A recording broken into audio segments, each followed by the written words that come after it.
Hi friends, எல்லாருக்கும் வணக்கம். இன்னைக்கு ஒரு சூப்பரான எல்லாருக்கும் பிடிச்ச ஒரு இன்ட்ரெஸ்டிங்கான விலாக் தான். எல்லாரும் எதிர்பார்க்குற மாதிரி ஒரு விலாக் தான். லேடீஸ் கண்டிப்பா இந்த மாரி விஷயங்கள்ல ரொம்பவே சிரமப்படுவோம். அதே நேரத்தில அது சரியா அமையலனா ரொம்பவே ஃபீல் பண்ணவும் செய்வோம். ஸோ அந்த மாதிரி நம்மளோட பெரிய போராட்டமா என்னது அப்படின்னா, லஞ்ச் பேக்கிங் தான். ஃபர்ஸ்ட்டு நம்ம வேகமா எந்திரிக்கணும். அப்புறம் ஹெல்த்தியாவும் ஏதாவது சமைக்கணும். ஆனா குழந்தைங்களுக்கு கொஞ்சமாவது பிடிச்ச மாதிரி இருக்கணும். அப்படிலாம் நம்ம யோசிக்கிறப்ப நம்மளுக்கு டக்குன்னு செய்றதுக்கும் வராது. அதே நேரத்தில லேட்டா எந்திரிச்சு செஞ்சுட்டோம் அப்படின்னா, நம்மளுக்கே மனசுக்குள்ள ஒரு கில்ட்டியா இருக்கும். இன்னைக்கு ஹெல்த்தியாவே நம்ம எதுவும் செய்யல அப்படின்னு சொல்லி. அந்த மாரி சமயத்துலலாம் கண்டிப்பா இந்த மாரி லஞ்ச் மெனுலாம் உங்களுக்கு யூஸ்ஃபுல்லா இருக்கும். கண்டிப்பா வந்து எல்லாருக்குமே தெரிஞ்ச ஒரு லஞ்ச் மெனு தான்.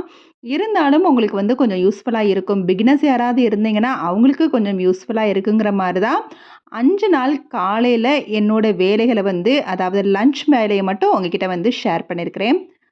அதுக்கு முன்னாடி இப்ப லஞ்ச் ஸ்டார்ட் பண்றதுக்கு முன்னாடி காட்டுற இந்த தேன் குடிக்கிறது காலையில எந்திரிச்சோனே எம்ப்டி ஸ்டொமக்ல.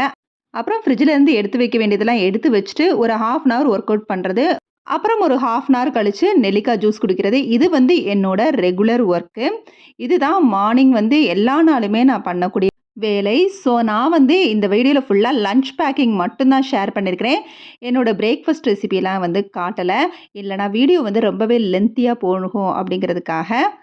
ஃபர்ஸ்ட் டே நான் ப்ரிப்பேர் பண்ண லஞ்ச் என்ன அப்படின்னா, புதினா சாதமும் அதுக்கு சைட் டிஷ்ஷா மஷ்ரூம் தான். புதினா சாதம் எல்லாருக்குமே தெரியும் மேக்ஸிமம். அதனால தெரியாதவங்களுக்காக வந்து ஷேர் பண்றேன். புதினா சின்னதா பட்டை, சின்ன துண்டு இஞ்சி, 2 பூண்டு, கொஞ்சமா புளி, பச்சை மிளகாய் சேர்த்து நல்லா அரைச்சிட்டு பேஸ்ட்டா ஆனதுக்கப்புறம், நான் இங்க வந்து பாஸ்மதி ரைஸ் வந்து வேக வச்சிருக்கிறேன். பாஸ்மதி ரைஸை ஒரு 1/2 மணி நேரம் ஊற வச்சுட்டேன். நல்லா வெந்ததுக்கப்புறம் இந்த மாரி ஒரு வடிதட்டில போட்டு அத நம்ம வந்து அப்பப்போ வந்து குலுக்கி விட்டுட்டே இருந்தோம்னா, அது குழையாம இருக்கும். பாஸ்மதி ரைஸ் வேக வைக்கிறப்பயே வந்து உப்பு சேர்க்கிறப்ப கொஞ்சமா எண்ணெயும் சேர்த்துட்டோம்னா, அரிசி ஒண்ணோடு ஒண்ணு ஒட்டாது. குழையாம இருக்கும். இப்போ ஒரு பேன்ல எண்ணெய் ஊத்தி, முந்திரி பருப்பு, நிலக்கடலை பருப்பையும் சேர்த்து வறுத்துட்டு, அப்புறம் நீல வாக்குல கட் பண்ண பெரிய வெங்காயம் சேர்த்து நல்லா வதக்கி விட்டுட்டு, அப்புறம் நம்ம அரைச்சு வச்ச அந்த புதினா பேஸ்ட்டையும் இதோடு சேர்த்து நல்லா வாசம் போற அளவுக்கு வதக்கி விட்டுக்கலாம். கொஞ்சமா மஞ்சள் தூளும், உப்பும் சேர்த்துக்கணும். இப்போ நல்லா வாசம் வர அளவுக்கு நல்லா வதக்கி விட்டுட்டு, வேக வச்ச பாஸ்மதி அரிசியை இதோடு சேர்த்துக்கலாம். பாஸ்மதி ரைஸ்ல தான் செய்யணும் கிடையாது. இது நார்மலா நம்ம சாப்பாடு அரிசியில கூட செய்யலாம். புதினா பேஸ்ட்டை வந்து வதக்குறப்ப ரொம்பவே வதக்கிடக்கூடாது. ரொம்ப கருப்பா வதக்கிட்டோம் அப்படின்னா, அந்த அளவுக்கு டேஸ்ட் இருக்காது. டேஸ்ட்டே நல்லாவே இல்லாம போயிரும். சூப்பரா புதினா சாதம் ரெடி ஆயிருச்சு. அடுத்து மஷ்ரூம் தான். ஒரு பேன்ல எண்ணெய் ஊத்தி, சோம்பு போட்டு தாளிச்சு, பெரிய வெங்காயம் பொடிசா கட் பண்ணதையும் சேர்த்து, காரத்துக்கு பச்சை மிளகாய் 2 மட்டும் சேர்த்தா போதும். கடைசியா பெப்பர் வேற ஆட் பண்ணணும். இப்போ வெங்காயம் வதங்கவும், சாப் பண்ணி வச்ச மஷ்ரூமையும் தேவையான அளவு உப்பு போட்டு நல்லா வதக்கி விட்டுக்கலாம். நான் தண்ணியே ஆட் பண்ணல. அதிலேயே வந்து நல்லா தண்ணி இறங்கும். நல்லா வெந்ததுக்கப்புறம் கடைசியா பெப்பரை வந்து ஆட் பண்ணி நம்ம ஸ்டவ்வை ஆஃப் பண்ணிக்கலாம்.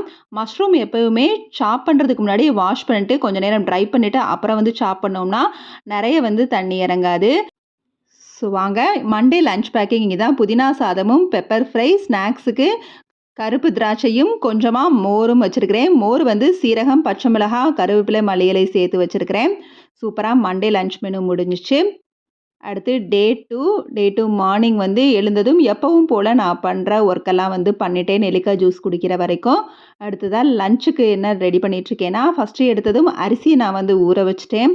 இன்றைக்கி லஞ்சுக்கு வந்து தயிர் சாதம் தான். எல்லாமே ஈஸியானது தான். ஆனால் அதுக்கு சைடிஷு சூப்பரான பாகக்காய் தான். பாகக்காவை நல்லா நைஸாக வந்து சாப் பண்ணிக்கணும். நைஸாக சாப் பண்ணிவிட்டு ஒரு பேனில் எண்ணெய் ஊற்றி சோம்பு போட்டு தாளித்து கட் பண்ணி வச்சா பாகக்காய் வந்து சேர்த்துடலாம். ஒரு 2 நிமிஷம் நல்லா வதங்கினதுக்கப்புறம் தேவையான அளவு உப்பு போட்டு நல்லா ஒரு 2 நிமிஷம் வதக்கி விட்டுட்டு, மஞ்சள் தூள், மிளகாய் தூள், கரம் மசாலா தூள், கொஞ்சமாக மல்லித்தூள் சேர்த்து நல்லா வந்து வதக்கி விட்டுக்கலாம். தேவையானப்போ தண்ணி ஊற்றினா போதும். தண்ணியே மேக்ஸிமம் ஊற்ற வேணாம், எண்ணெயிலே வதங்கிடும். ரொம்பையும் வந்து எண்ணெய் ஆட் பண்ண வேணாம்னு நினச்சிங்கன்னா லைட்டாக வந்து தண்ணியை ஊற்ற வேணாம், நல்லா தெளித்து விட்டால் போதும். அப்பப்போ மூடியை ஓப்பன் பண்ணி நல்லா வதக்கி விட்டுக்கோங்க. சூப்பராக பாகக்காய் வெந்துருச்சு. இப்போ கடைசியாக கொஞ்சமாக வெல்லம் இதோட ஆட் பண்ணியிருக்கிறேன். கொஞ்சம் அந்த கசப்பு தெரியாமல் இருக்கணுங்கிறதுக்காக. அதுக்கப்புறம் ஒரு 2 மினிட்ஸ் நல்லா வதக்கி விட்டுட்டோம்னா சூப்பரான பாகக்காய் ஃப்ரை ரெடி ஆயிரும். தேவைப்பட்டால் கடைசியாக மிளகுத்தூள் கூட சேர்க்கலாம். இப்போ தயிர் சாதத்துக்கு சாதம் வந்து வடித்து வச்சுருக்கிறேன். தயிர் சாதம்ங்கிறதுனால கொஞ்சம் கொழைய தான் வந்து வேக வச்சிருக்கிறேன். இப்ப சாதத்தோட நான் வீட்ல ஊத்தி வச்ச தயிரையும், அதோட சின்ன பாக்கெட் தயிரையும் வந்து ஊத்துனா, அப்படி ஊத்துனா நல்லா க்ரீமியா டேஸ்ட்டா இருக்கும். கொஞ்சமா உப்பு சேர்த்து நல்லா கலந்து விட்டுட்டு, கொஞ்சமா அதோட பாலும் ஆட் பண்ணியிருக்கிறேன். அப்பதான் மதியம் ரொம்ப புளிக்காது. அதே மாரி க்ரீமியா நல்லாயிருக்கும். இப்ப தயிருக்கு தாளிப்பு குடுத்துறலாம். பேன்ல எண்ணெய் ஊத்தி கடுகுளுந்தம் பருப்பு, குழம்பு கடலை பருப்பு, இஞ்சி துருவுனது, பொடிசா சாப் பண்ண பச்சை மிளகா, அதோட கருவேப்பிலையும் சேர்த்து கொஞ்சமா பெருங்காயம் சேர்த்து நல்லா வதக்கி விட்டுட்டு, கடைசியா மல்லித்தழையும் தூவி விட்டு ஸ்டவ்வ ஆஃப் பண்ணிக்கலாம். இப்ப அத அந்த சாதத்தோட கொட்டி பெரட்டி விட்டுக்கலாம். சூப்பரான தயிர் சாதம் ரெடி. அதுக்கு சூப்பரான காம்போ பாகக்கா தான். இது வந்து கசப்பே தெரியாது. இந்த மாரி செய்றப்ப குழந்தைங்களுமே ஓரளவு வந்து விரும்பி சாப்பிடுவாங்க. சின்ன வயசுலேருந்தே நம்ம குடுத்து பழக்கிட்டோம்னா, பாகக்கா வந்து அவங்க வந்து வெறுக்க மாட்டாங்க. செவ்வாய்க்கிழமை லஞ்ச் ரெசிபி தயிர் சாதம், பாகக்கா, ஸ்நாக்ஸுக்கு நிலக்கடலையும், கொய்யாப்பழமும். டே 3 புதன்கிழமை மார்னிங். இன்னைக்கு லஞ்ச்சு சப்பாத்தியும், பன்னீர் கிரேவியும் தான். வழக்கம் போல காலையில செய்ற ரெகுலர் ரொட்டீன வந்து முடிச்சுட்டேன். அடுத்ததா லஞ்ச் ரெடி பண்ண ஸ்டார்ட் பண்ணிட்டேன். சப்பாத்தி மாவு ரெடி பண்ணி வச்சுட்டு தான் அடுத்து கிரேவியே வந்து ரெடி பண்றேன். கிரேவியுமே சட்டுன்னு செஞ்சிரலாம். இது ஆல்ரெடி நான் வீடியோல ஷேர் பண்ணியிருக்கிறேன். பேன்ல எண்ணெய் ஊத்தி சோம்பு, பெரிய வெங்காயம் பொடிசா சாப் பண்ணதையும் சேர்த்து நல்லா வதக்கி விட்டுட்டு, இஞ்சி பூண்டு பேஸ்ட்டையும் சேர்த்து நல்லா வதக்கி விட்டுட்டு, பொடிசா சாப் பண்ண 2 சின்ன தக்காளிய வந்து சேர்த்துருக்கிறேன். தக்காளி நல்லா மசிஞ்சு வெந்ததுக்கப்புறம் மசாலா ஆட் பண்ணிக்கலாம். மிளகாய் தூள், மல்லித்தூள், மஞ்சள் தூள், தேவையான அளவு உப்பு போட்டுக்கலாம். கொஞ்ச நேரம் கழிச்சு கரம் மசால் போட்டா போதும். ஒரு 2 நிமிஷம் நல்லா கொதிக்கட்டும்.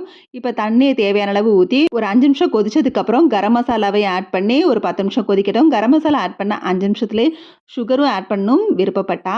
நான் சுகர் ஆட் பண்ணேன். அந்த கிளிப்பு வந்து டெலீட் ஆனதுனால என்னால வந்து அத குடுக்க முடியல. சுகரும் ஆட் பண்ணி நல்லா வந்து வத்துனதுக்கப்புறம் பட்டரும் வந்து விருப்பப்பட்டா ஆட் பண்ணிக்கலாம். நான் பட்டர் ஆட் பண்ணியிருக்கிறேன். பட்டர் போட்டதுக்கப்புறம் ஒரு 2 நிமிஷம் நல்லா கொதிச்சதுக்கப்புறம் ஸ்டவ் ஆஃப் பண்ணிட்டு, கடைசியா கசூரி மேத்தி சேர்த்து இறக்கிரலாம். சூப்பரான பன்னீர் கிரேவி ரெடி ஆயிரும். புதன்கிழமை லஞ்ச் பாக்ஸ்க்கு சப்பாத்தியும், பட்டர் பன்னீர் கிரேவியும், ஸ்நாக்ஸா கேரட்டும், நிலக்கடலை பருப்பும் எல்லாமே முடிஞ்ச அளவுக்கு நான் ஹெல்த்தியா தான் ரெடி பண்ணுவேன். அடுத்ததா டே 4 வியாழக்கிழமை காலையில வழக்கம் போல தான் வேலைகளை வந்து முடிச்சுட்டு, கண்டிப்பா டீ சாப்பிடுவியான்னு கேட்டா, வெயிட் லாஸ்ல இருந்தாலும் நானு ஒரு 1/4 கப் அளவாவது டீ எடுத்துக்கிட்டா தான் எனக்கு கொஞ்சம் ரெஃப்ரெஷ் ஆகும். அது ஒரு 7 மணி போல எடுத்துக்குவேன். ஸ்நாக்ஸ்க்காக பாசிப்பயிறு தான் ரெடி பண்ணியிருக்கிறேன். பாசிப்பயிரை ஒரு 2 நிமிஷம் வறுத்து விட்டுட்டு, அப்புறம் ஒரு மீடியம் ஃப்ளேமில் வச்சு 3 சவுண்டு விட்டோம்னா கரெக்டான பதத்தில் வந்து பாசிப்பயிறு வெந்துடும். லஞ்சுக்கு தேங்காய் சாதம் ரெடி பண்ணுறதுனால தேங்காய் சாதத்தோட பிசைஞ்சு சாப்பிட்ற மாதிரி சாம்பார் தான் வைப்பேன். அந்த மாதிரி ட்ரை பண்ணி பாருங்கள், செம்ம டேஸ்ட்டாக இருக்கும். சாம்பாரும் குக்கரில் ரெடி பண்ணுறதுனால சட்டுன்னு வந்து ரெடி ஆயிருச்சு. சாம்பார் வெந்ததுக்கப்புறம் பாசிப்பயிரையும் வந்து தாளிச்சு விட்டு கொஞ்சமாக சின்ன வெங்காயம், பச்சை மிளகாய் சேர்த்து அப்படியே பச்சை பயிரையும் அதோடு சேர்த்து கடைசியாக தேங்காய் பூ போட்டு கலந்து இறக்கி விட்டாச்சு. அவ்வளோதான், ஸ்நாக்ஸ் வந்து ரெடி ஆயிருச்சு. இப்போ தேங்காய் சாதத்துக்கு வந்து ரெடி பண்ணிடலாம். பேனில் எண்ணெய் ஊற்றி கடுகுந்த பருப்பு, குழம்பு கடலை பருப்பு, நிலக்கடலை பருப்பு, பொடிசா சாப் பண்ண பச்சை மிளகாய், துருவன இஞ்சி, கருவேப்பிலை இதெல்லாம் சேர்த்து நல்லா வதக்கி விட்டுட்டு கொஞ்சமாக பெருங்காயம், மிளகாய் வத்தலையும் சேர்த்து நல்லா வந்து வதக்கி விட்டுக்கலாம். இப்போ வந்து துருவன தேங்காய் இதோட ஆட் பண்ணி ஒரு 2 நிமிஷம் நல்லா வதக்கி விட்டுட்டு நம்ம வேக வச்ச அரிசியை வந்து இதோட சேர்த்துக்கலாம். நான் இன்னைக்கு அரிசி வந்து குக்கரில் தான் வேக வச்சேன். இப்போ சாதத்தோட நம்ம தேங்காய் துருவலையும் சேர்த்து பெரட்டி விட்டு கடைசியாக வந்து நெய் ஆட் பண்ணி நல்லா வந்து கலந்து விட்டுக்கலாம். சூப்பரான தேங்காய் சாதம் ரெடி ஆயிருச்சு. அதுக்கு சைடிஷாக நான் வந்து முட்டை மசால் தான் ரெடி பண்ணுறேன். ஒரு பேனில் எண்ணெய் ஊற்றி சோம்பு, இஞ்சி பூண்டு பேஸ்ட்டு, பெரிய வெங்காயம் நீளவாக்கில் கட் பண்ணது சேர்த்து நல்லா வதக்கி விட்டுட்டு, சின்னதாக ஒரு தக்காளி பழமும் சேர்த்து நல்லா கலந்து விட்டுட்டு அதோட தேவையான மசாலா ஆட் பண்ணிக்கலாம். மிளகாய் தூளும் மஞ்சள் தூளும் மட்டும்தான் சேர்த்துருக்கிறேன். தேவையான அளவு உப்பையும் போட்டு நல்லா வதக்கி விட்டுட்டு கொஞ்சமாக தண்ணி சேர்த்து ஒரு 2 நிமிஷம் கொதிக்கட்டும். அந்த மசால் வந்து வெந்ததுக்கப்புறம் முட்டை வேக வச்சதை வந்து கட் பண்ணி அதோட சேர்த்து நல்லா கலந்து விட்டுட்டு கடைசியாக மிளகுத்தூள் வந்து ஆட் பண்ணிக்கலாம். மிளகுத்தூள் ஆட் பண்ணதுக்கப்புறம் ஸ்டவ் ஆஃப் பண்ணி கடைசியாக மல்லி இலையும் தூவி இறக்கிக்கலாம். அவ்வளோதான், வியாழக்கிழமை லஞ்ச் மெனுவாக தேங்காய் சாதம், முட்டை மசால், சாம்பார், ஸ்நாக்ஸுக்கு பாசிப்பயிரும் எப்பவும் போல் கொஞ்சமாக மோரும். வெயில் காலம் ஆரம்பித்தாலே கண்டிப்பாக ஸ்நாக்ஸ்க்கு அந்த 11 மணி போல் குடிக்கிறதுக்கு வந்து மோர் வந்து எப்பயுமே வச்சுருவேன். அந்த மோரும் வந்து சீரகம், பச்சை மிளகாய், கருவேப்பிலையெல்லாம் சேர்த்து தான் வைப்பேன். அடுத்ததான் ஃப்ரைடே மார்னிங் மார்னிங் ரொட்டீனை வந்து முடிச்சுட்டு அப்புறம் வந்து லஞ்சுக்கு வந்து ஸ்டார்ட் பண்ணியாச்சு. பாஸ்மதி அரிசியை வந்து ஊற வச்சுட்டேன். இன்றைக்கி வந்து சூப்பரான ரொம்பவே சிம்பிளான ஃப்ரைட் ரைஸ் தான் ரெடி பண்ணுறேன். அரிசி ஊறுறதுக்குள்ளே ஃபஸ்ட்டு வந்து நான் அதோட சைடிஷ் வந்து ரெடி பண்ணுறேன். சேனக்கிழங்கு தான். சேனக்கிழங்கை சாப் பண்ணி அத வந்து ஃபர்ஸ்ட்டு கொஞ்ச நேரம் வந்து வேக வச்சு எடுத்து வச்சிருக்கிறேன். தண்ணி ஊத்தி, மஞ்சள் தூள், புளியையும் சேர்த்து நல்லா கொதிக்க விட்டுட்டு, அப்புறமா தான் வந்து நம்ம எப்பவுமே சேனக்கிழங்கு ரெடி பண்ணணும். இல்லன்னா நாக்கரிக்கும். அந்த கிளிப் மட்டும் டெலீட் ஆனதுனால சேனக்கிழங்கு வேக வச்சத என்னால வந்து ஆட் பண்ண முடியல. அத நல்லா புளியும், உப்பு சேர்த்து நல்லா கொதிக்க வச்சுருங்க. சேனக்கிழங்கு வெந்ததுக்கப்புறம் ஒரு பேன்ல எண்ணெய் ஊத்தி, சோம்பு போட்டு இஞ்சி பூண்டு பேஸ்ட்டையும் ஆட் பண்ணி நல்லா கலந்து விட்டுட்டு, நம்ம வேக வச்ச சேனக்கிழங்கை இதோட சேர்த்து தேவையான அளவு உப்பு போட்டு 2 நிமிஷம் நல்லா வந்து வறுத்து விட்டுக்கலாம். அதுக்கப்புறம் அதோட மிளகாய் தூள், மஞ்சள் தூளையும் சேர்த்து நல்லா கலந்து விட்டுட்டு, கொஞ்சமா கரம் மசாலாவும் ஆட் பண்ணணும். நல்லா ஒரு 2 நிமிஷம் போல நல்லா வந்து வறுத்து விட்டுட்டு, கொஞ்சம் ஃப்ரை ஆனதுக்கப்புறம் அந்த ப்ரௌனிஷா வந்ததுக்கப்புறம், கடைசியா பெப்பரையும் சேர்த்து கலந்து விட்டுட்டு ஸ்டவ்வ ஆஃப் பண்ணிக்கலாம். சூப்பரான சேனக்கிழங்கு ஃப்ரை ரெடி ஆயிரும். இப்ப ஃப்ரைட் ரைஸுக்கு ஒரு பேன்ல எண்ணெய் ஊத்தி, ரொம்பவும் பொடிசா சாப் பண்ண பூண்ட போட்டு வதக்கி விட்டுட்டு, தேவையான காய்கறிகள்லாம் ஆட் பண்ணிக்கலாம். நான் இன்னைக்கு ஆட் பண்ண காய்கறிகள் குடமிளகா, பீன்ஸ், கேரட், கோஸு சேர்த்து நல்லா வந்து கலந்து விட்டு, லைட்டா ஒரு பிஞ்ச் அளவு உப்பு போட்டு, கொஞ்சமா தண்ணி ஊத்தி காய வேக வச்சுக்கலாம். காய் வெந்ததுக்கப்புறம் வேக வச்ச பாஸ்மதி அரிசியையும் அதோட சேர்த்து, நான் ஃப்ரைட் ரைஸ் பொடி தான் போட்டிருக்கிறேன். நான் யூஸ் பண்ணது ஹாப்பிமா. இதே மாரி ஆச்சி ஃப்ரைட் ரைஸ் பவுடருமே நல்லாயிருக்கும். ஆட் பண்ணி நல்லா ஒரு 5 நிமிஷம் நல்லா வந்து சாதத்தோட பெரட்டி விட்டு நல்லா வெந்ததுக்கப்புறம், கடைசியா வறுத்த முட்டையும் அதோட ஆட் பண்ணி, கடைசியா பெப்பரையும் அதோட ஆட் பண்ணி, கொஞ்ச நேரம் கலந்து விட்டு ஒரு 2 நிமிஷம் அப்புறம் கடைசியா மல்லித்தழையும் தூவி இறக்கிக்கலாம். சூப்பரான ஃப்ரைடே லஞ்சா ஃப்ரைட் ரைஸ் ரெசிபி ரெடி ஆயிருச்சு. அதுக்கு சைட் டிஷ்ஷா சேனக்கிழங்கு வறுவல் தான். ஃப்ரைட் ரைஸுங்கிறனால டொமேட்டோ கெட்சப் பாக்கெட் 2 வச்சிருக்கிறேன். எப்பவும் போல 11 மணிக்கு சாப்பிட்றதுக்கு மோரும், நிலக்கடலை பருப்பும் வச்சுட்டேன். சூப்பரான Monday to Friday lunch recipe இதுதான் என்னோட இந்த வாரது.